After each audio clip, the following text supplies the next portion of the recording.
Hi, Collective. It's Intuitive Pisces Moon. And today I have a reading for you, and it's related to a song. So, this was kind of some things that I channeled before I started doing this reading today. So, before we start, the first thing that I saw was rose petals. So, I don't know if that means anything to somebody. I also saw a hand reaching toward you, or, in my case, towards me, but I feel like this message is for you guys. And the song that came to my mind during this was Stripped. Now, I originally heard it from Rammstein or Shiny Toy Guns, but I also found out that Depeche Mode sings that song. So, one of the lyrics that came up was, "Let me see you stripped down to the bone." All right. Now, with the rose petals, I did see that you were walking on a path of the rose petals and going towards the hand. I instantly thought that the hand was the hand of the divine, like saying, "Come on, walk towards me." And when you hear the lyric, "Let me see you stripped onto the bone," this doesn't have to do with nakedness or nudity. This is about stripping down the ways of being that you took on because you were told to or felt that it would get you more friends or relationships. It's only a persona, not who you truly are. It's time to drop the mask and learn and live as who you truly are. Another lyric that jumps out at me is, "Let me see you make decisions without your televisions." So this is about not letting the TV dictate to you who you should be or that are based on societal norms. We are multidimensional beings who are limitless and undefinable. It's time to start living as that every day. And when we are concerned with how other people perceive us, it's giving your power away to them. It's time we take our power back and live as our authentic selves. Anyone that opposes you may fall away, but this is for your highest good and theirs, because they are learning your boundaries and respecting them. And if they don't, they will fall away. So that is the channeled message that I have today that's going to start this reading. So let's get started and we'll just see where this goes. I did pull out my Rose Oracle deck to go with this because we were seeing rose petals. And I also do make rose water. I make a moon charged rose water. And one of my bottles had run out. So I was also dealing with that this morning, trying to fill up my empty bottle and put it back where I have it. I have it in each bathroom. So just in case I'm in one bathroom or the other, I have my rose water. All right. So the first one we have is the bridge. And then look at that. That's literally a hand reaching out. That's beautiful. So we'll read on that. And then we have the ocean. Okay, that's also very nice. Let's see what else. I'm sure you can hear my cat. She was howling from downstairs. Where are you? And now she's up here. We have the mask, so definitely talked about that. I love it when things come together like this. All right, let's take those and see what we have. So we have Gnosis, and we will read into these further as well because there's probably a lot more going on. And then we have the Tear, okay. The Offering, another hand coming out. And then we have the Warrior. Okay, this is beautiful energy so far. Spread these out a little bit because I know we're going to be putting other cards around them. Okay, so let's get into reading these and then we'll play in the other decks. So let's do the bridge first.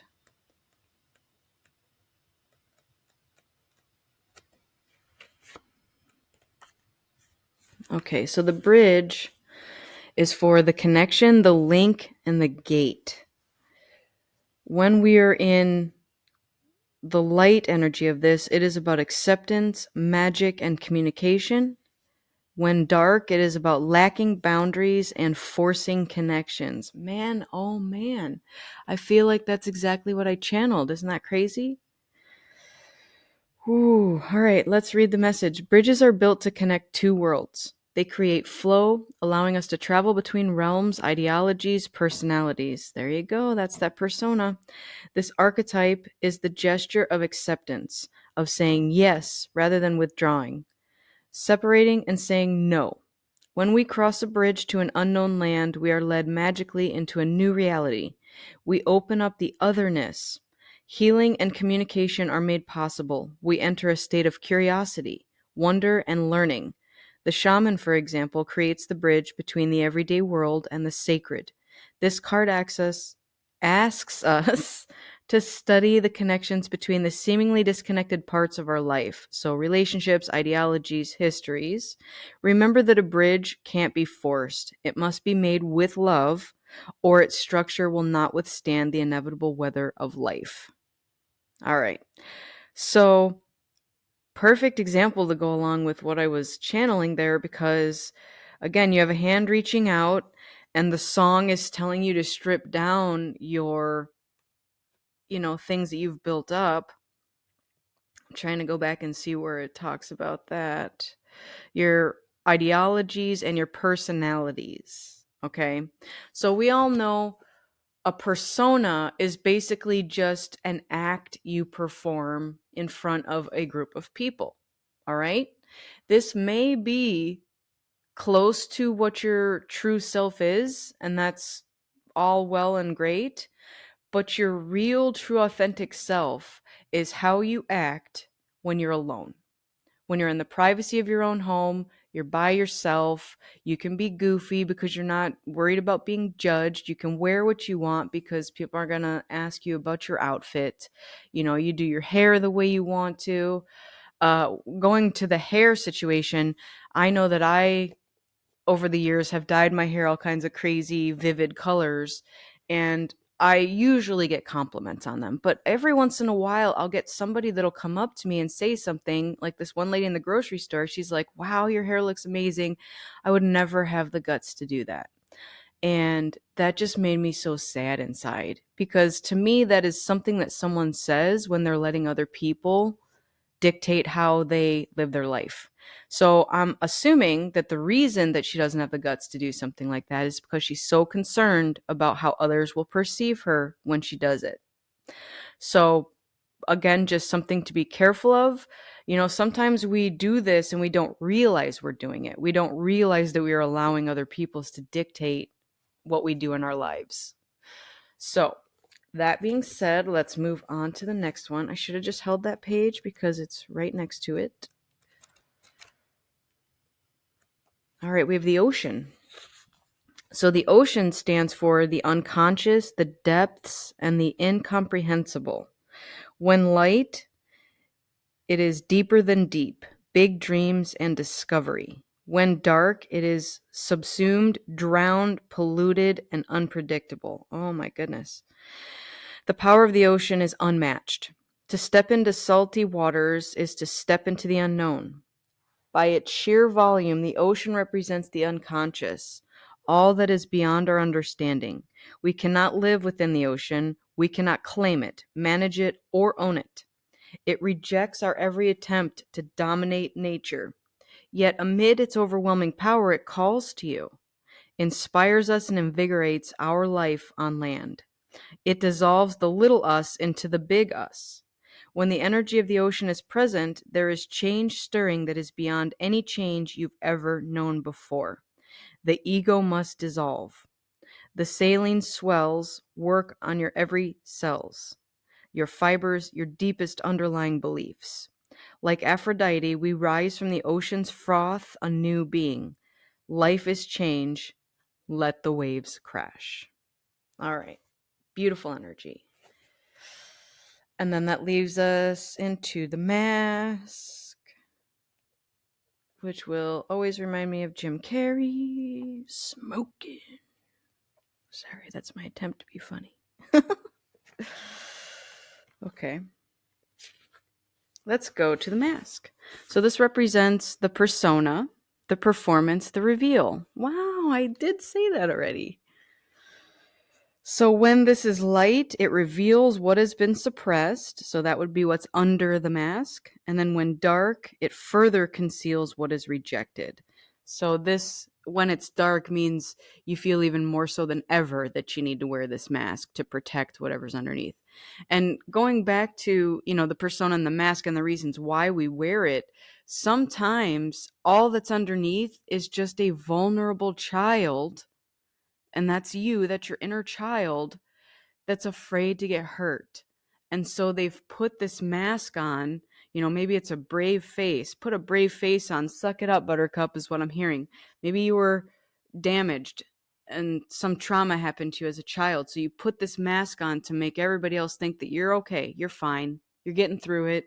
Everything's okay. And now it's time to go in and deal with what has been rejected or suppressed, because I'm getting that something was under there. Think of an M&M. We have a hard candy shell. That hard candy shell is your mask, and the soft gooey chocolate is underneath. That's you. That's the real you. And maybe you're afraid to show people that part of you because it's been burned before. So that mask is your shell. All right, let's read about it. We often think of a mask as something that conceals our identity, yet contemplate the possibility that the mask permits our true identity to be revealed. It allows the mask. It allows, that's end of sentence. The mask gives voice to that which was previously rejected. When this card appears, enact the side of you that is seeking expression, yet was never given a role to play on the stage of your life. You are in the realm of theater, so anything is possible. Speak from the other's voice, embody the other's limbs. You are taking part in the ritual of expanding the self. There may be mischief and deception around, and others may be trying on new masks too. No one is sure who is who. It's likely you've become so attached to a single mask that you need to fall face forward into this perception bending time. Trust it. All right. Excellent. I do love that because they all really well go together. So let's jump into Gnosis.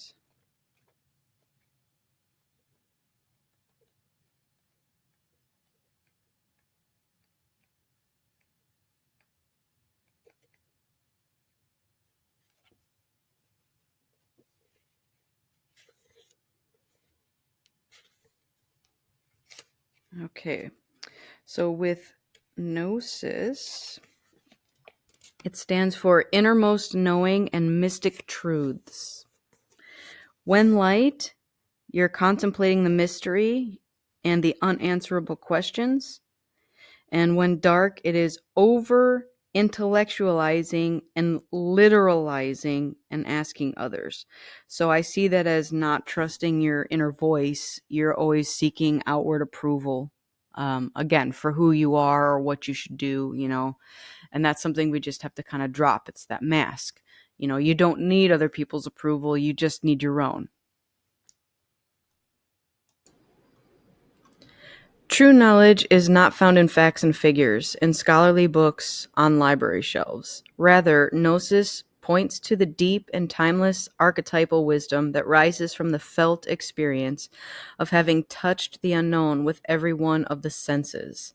Those who are drawn to Gnosis find themselves in esoteric studies, likely involving mysticism, alchemy, healing, or perhaps science. Knowing is their calling. Not knowing is their job description. No matter how far the alchemists take their studies, they come to the ultimate conclusion that facts slip towards mystery, and soon the mystery results in facts. This card signifies a knowing that is life-changing. Once you experience it, you are forever changed and become a guardian of Gnosis. The eternal mystery is calling you. Study your passion in the deepest way available to you. Okay, very nice. Let's jump down to the tier.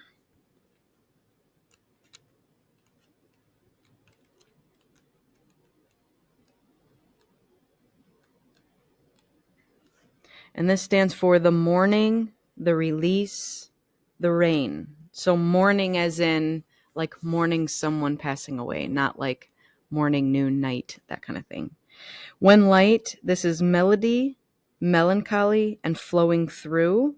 When dark, it is drowning, drama, and murkiness. Tears are droplets of letting go. Once they begin to fall, we allow the swelling tide of emotion to run its elemental course. Often the tear is what is needed in order for a conversation or situation to break into the next level of intimacy and vulnerability. Some say that tears are so powerful in softening our egos that they open up a portal to the unseen world. Through our watery eyes, the ancestors catch a glimpse of us, and we are reminded of their eternal embrace. We sense our humanity, our humility, and we allow ourselves to be held. It is likely this card appears when there is grieving yet to do, a sinking down into disappointment or despair, that once acknowledged will bring a shimmer of clarity to our dewy eyes. Okay. It also says the tear is powerful and it is possible to be subsumed in its waters. Find a supportive place to open the floodgates.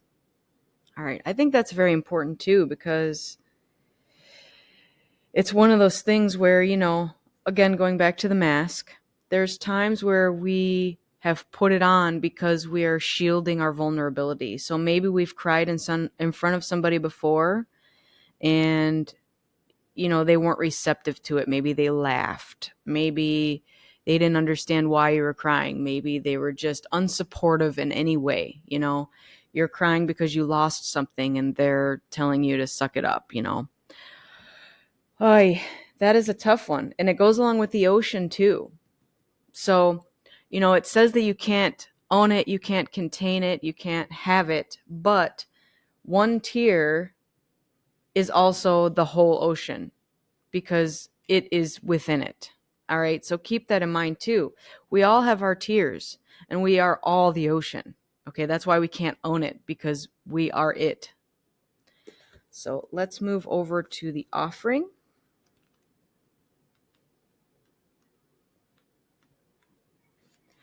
And this is the gift, the present, the sacrifice. When lit, it stands for generosity, donation, and volunteering. And when dark, it is giving with expectations and then keeping track. All right. So that might be another reason that we have put that mask on. Maybe we are a very giving type of person, but we have met somebody that keeps track and will only give you something with an expectation that you're going to give them something in return. So that's not a good way to look at giving. Think about volunteering. We're not going to get anything back from that other than the joy in our hearts. I volunteer at an animal shelter and it brings me great joy. I love spending time with the animals. I know they need my help and it's a win-win situation. I don't ever expect anything back other than just the joy of getting to help animals. So that's kind of what that card stands for, but let's read more about it. Unlike many of the other cards in this deck, the offering carries a clear as day message and a call to action. As you may have guessed it, it's time for something to be given and given up for the sake of the bigger picture. If nothing comes to mind immediately, though it's likely that it will, take time in meditation to consider what must be offered and who is to receive it. It's likely you'll feel attachment and hesitancy. You'll make excuses, but recognize the link between the word sacrifice and the word sacred. One leads to the other. When we offer up something to the greater good, we lighten our load and become more able to serve. Imagine for a moment if you were to offer your whole self unconditionally to the world. For now, start small. And as I said, with the example that I gave was, volunteering at an animal shelter. It's something that, could be looked at as small or to the animals, really big. So to you, it might be small because it's only a couple hours a week or however often you do it. But to those animals, that's everything. All right, let's get into the warrior. So this stands for the samurai, the soldier, the advocate. When light, it is fierce clarity, purposeful action, resolve, and resilience. When dark, it is threats, savagery, abandoning mission and values. All right. We often envision the warrior as an armored figure with sword in hand, moving blindly towards the battle. Yet the deeper aspects of this archetype bring us face to face with death itself. The warrior stands precariously at the edge of life and death, trusting the eternal to guide the sword's blade. The warrior's work requires presence, alignment, and purpose.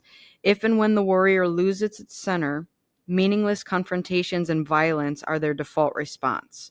When this card appears, it is important to question the battle at hand. It is likely a great one, with deep roots and long-standing tensions. The actions you take will stay with you long after the dust settles, so choose wisely. As you draw your sword, realign with the eternal wisdom within, then surrender to the battle. And then it also says, be careful as the warrior implies war. The two go hand in hand. Those who defeat others are strong. Those who defeat themselves are mighty. I love that. And at the bottom of the deck, when I was shuffling, is the sword. All right. And this stands for kind of a clean cut of leaving something behind. And, it could be your past versions of yourself. And now we're embodying the future version of ourselves, which is bright and colorful, and that's who we were meant to be. So here's what we look like when we're living with our mask on. We're not our true selves, we're hiding things, and then once we take it off, it's just like our true colors shine through. Beautiful. Okay, I want to get into the Rose Oracle.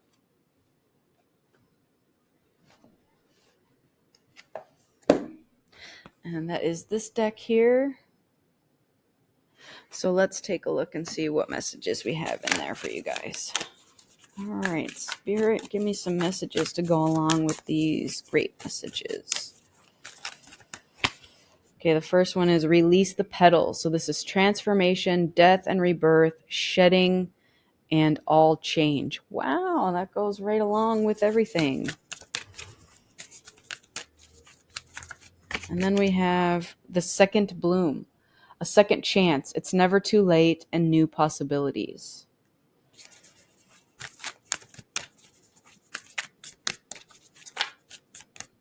All right. Trust the seasons, embracing change, cycles of life, transition, and growth.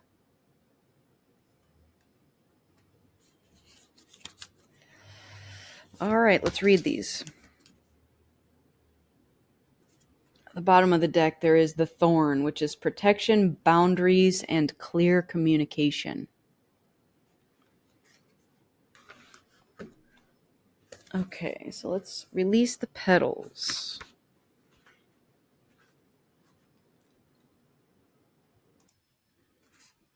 There comes a point where we can't go back. In a seemingly fleeting moment, the road that led us here is suddenly impossible to access. There's a sinking knowing that things will never be the same. A death, a birth, a loss, a growth, an ending, a discovery. No matter how hard you try, things are different now. You're different now. The world's different now. What's been seen can't be unseen. There's no going back. Something new beckons you forth. This is a card of change and transformation. Courage is required for the rebirth to happen. Abscission is the shedding of various parts of an organism, such as a plant dropping a leaf, flower, fruit, or seed. The rose hip knows, the phoenix does it too. That we need to surrender what was to the earth one day to be transformed anew. We can grasp the petals of the past as the changing winds blow, but eventually we'll discover that change is coming. Change is near. Change is already here. And while that once was no longer, and what will soon be is not yet. It's time to release your petals to the wind with wild abandon for the chance to begin again, to offer what once was to the wind and let it nourish the seeds within. It's time to surrender to the transformation.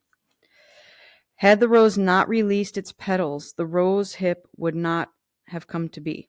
When we gather the courage to release what is, we're greeted by the fruits of the future. So, some soul inquiry questions, maybe you could journal about these. It says, what are you clinging to for fear of nothing coming to take its place? That is a big one for me. I know that, sometimes when you are at that precipice where the fear shows up, you're wondering, okay, if I let all this go, I took so much time to build this up, whatever this is, whether it's a relationship, a job, a friendship, actual stuff moving, you tend to cling to it because you're like, well, if I let it all go, then what do I have coming up for me? The lesson in that is just to trust and to surrender and to know, with absolute blind faith that whatever you let go, you will get back tenfold. It is going to be so much better whatever you get back from that. So if you can keep that in mind as you're going through these transitions and these changes, it will actually kind of propel you forward faster, because then you have the notion that, it doesn't matter what I'm giving up because something better is going to come in its place. All right, so let's read about the second bloom. And this is, again, I'm kind of seeing this is what's going to come in its place. It's a second chance. So this is a card of second chances, new beginnings, regeneration, and reinventing yourself. It's never too late to surrender to what's blooming within you. All that matters is that you surrender to the buds that are longing to grow and be known. No matter your age or what may have previously occurred, this card is an invitation to surrender to the second bloom, to welcome the new and share it with the world. To acknowledge the secret passions, longings, creations, and yearnings and let them bud and bloom. If we properly allow things to end, new beginnings will always come. If we surrender to the cycles of life, after winter, spring will always return. If we tend to the seeds of the fertile earth, they'll eventually emerge. Just as we think the season's over and winter's drawing near, some roses bless us with an unexpected second bloom. If this card appears in a spread, it's a likely sign that you too are set for a second bloom. Perhaps you have a creation that's waiting to be brought forth, or maybe it's a new relationship or passion in your life. Maybe what's waiting to be born is a new version of you. The more open we are to change, the more open we are to life. The more open we are to life, the more open we are to being born again anew. Yes, this is what it means to truly live.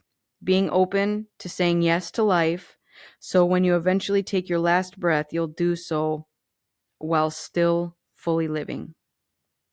And then the soul inquiry question is, what unexpected things want to bloom within you? All right. So in this reading, we did talk about a mask and finding the true, authentic version of yourself. It could also relate to the friendships, again, jobs, homes. Maybe your home isn't suiting you. Maybe you live in a bad neighborhood and you've wanted to get out for a long time, and this is the time to go, It could be new businesses emerging, new talents that you're finding out that you have. So it could be a combination of a lot of things with that. All right, let's go to Trust the Seasons. And this is about embracing changes, cycles of life, transition, and growth. Our disconnection from the earth and her seasons lead us to believe that we should be in full bloom all year round, that we should grow, grow, grow without leaving space to cut back. When we focus on the never-ending bloom, we focus the importance of all of life's phases. The rose, like all of nature, teaches us this every day. She's forever showing us how to embrace the ever-changing seasons in an ever-changing world. We're not meant to stay the same. Relationships aren't meant to stay the same. Life isn't meant to stay the same. Nothing on this planet is meant to stay the same. The seasons teach us that. Night and day teach us that. Time and age teach us that. Birth and death. We may return to a place, a person, but things won't be exactly as they were. For everything and everyone is forever changing. Nothing is static. The more we try to control things and keep them the same, the further away from the flow of life and ourselves we get. Change can be scary, for it means surrendering to the unknown, of being in the in between, to being not who you were and not quite who you'll become. It requires a trust in the transformation, in the death, in order for the rebirth to occur, and a deep reverence for all the seasons of our life. The more we resist change, the further away we are from who we are becoming. When we embrace change, we embrace life and nature and are forever becoming. So, the soul inquiry question is, how can you embrace the changing seasons of your life? Okay, now I just want to do one last card for this reading, and it is from the Intuition Oracle. So let's see what they have to say.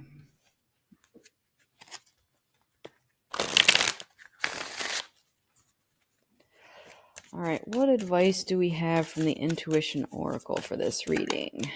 What's the advice?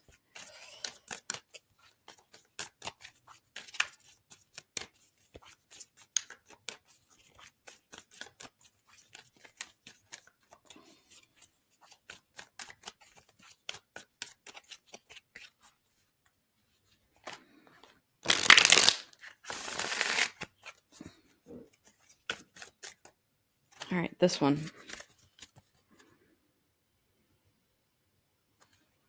And the bottom of the deck, before I get into this one, is the joyful. I know that the purpose of life is to be happy and live purposefully. Okay, this one, you can look at the picture.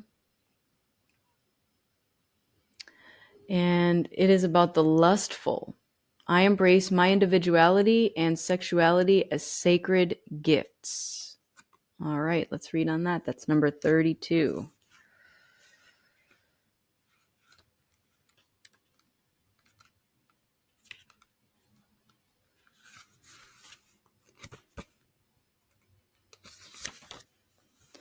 A beautiful, angelic youth stands before you in the first blush of sexual maturity. It is Cupid himself, or at least it was Cupid. We see him here in a form never seen before. He looks up wistfully at the tiny cherub that has now taken over both his name and his former job of bringing lovers together. Now that this little one can shoot his arrows into the hearts of lovers, our young angel has other thoughts on his mind. The candles on either side of this scene represent the burning desires that can lead to sexual encounters. The purity of the act is symbolized by their brightly burning heart-shaped flames. Calling attention to the necessity of keeping love in the act are the smoke rings, also heart-shaped, that float upward to try to circle their cherub master. However, the little one sits in a large fan, which he uses to prevent the smoke desire from enveloping him. This mature form of Cupid embraces his desires, for he will transform them into a beautiful union with his true love. The butterfly, universal symbol of transformation, breaks through this, the largest of the smoke rings, calling attention to the often ignored fact that the act is a most natural thing. The act of union is obviously part of every divine plan to keep the species of our lush, fertile earth evolving. However, this universal symbol of life has suffered greatly at the hands of those who are themselves afraid of its power, because it in some way threatens their own meager power. The urges involved are so strong as to tear away the mask, seen behind the candle in the right, of anyone who tries to deny them in themselves and in others. When combined with true love, this is one of the highest forms of its expression. It is then a great creative act, symbolized by the child's face at the base of each candle. When used without love, it becomes just another way we avoid feeling empty, in pain, and aware of both our morality and our divinity. And now I'm going to read the actual message from this card. Whether you are alone, dating, or have found your soulmate, your appetite is just that. It's yours. How you reveal your preferences, if at all, is an individual matter. However, the force of your urges is so strong as to tear away the mask of anyone who tries to deny them in themselves and in others. The urges and your identity of most people today have been shaped in a great extent by the forces of exploitation, repression, ignorance, guilt, and the consequences of them all. Self examination is needed to make sure you are being true to your own drive and not to someone else's perversion of it. It is important to remember that even the pioneering psychiatrist Sigmund Freud defined perversion as any act that is not done with the express purpose of giving birth to a child, thereby shaming almost everyone ever born as a pervert. This kind of erroneous thinking is what each of us is challenged to root out and destroy in ourselves and in our culture. When you really love someone, you want to be with that person as much as possible and in every way. If merely juxtaposing never before seen organs with yours is worth hurting your partner's feelings and risking disease and the ruin of your relationship, then your relationship was not very good in the first place. I am blown away by this because when this card first came out, I went, "Oh boy, we're going there with this card." And let me tell you that I omitted the S word so many times in that message because it was over and over and over and over again. What this is saying is the same as what everything else has been saying, but now this has to do with maybe your preferences, your orientations, and it's saying again that that's not something that society and their norms get to dictate to us. It is our time to embody who we truly are, everything that goes with it, okay? And it's nobody's business but your own. And you know what? If somebody does have something to say about your preferences, then those aren't your friends. And society clearly has not caught up with the times on what, people are in the midst of doing with their preferences and want to shun every single person and every single thing for all the choices they're making. And it's like, just leave everybody alone. My thing is when somebody is complaining about what somebody else is doing, my first and only response is, who cares? Do you care that much that you care about what Sally's over there doing and how many people she's slept with and what her preferences are? Honestly, do you really care? And if you do, you got to ask yourself why. Why do you care so much? Does it affect you in any way? Does it affect your life, your choices? Usually not. And if it does, then maybe that's that heart to heart conversation that we have to sit down and have with somebody about their preferences. Maybe Sally's your life partner and she's out there with everybody, and that's something different though. If it's just like a friend or a family member or whatever, that's not our place to judge. We have no power of authority over anyone else but ourselves. And if any of us think that we do, that's an ego mentality that we've got to work on.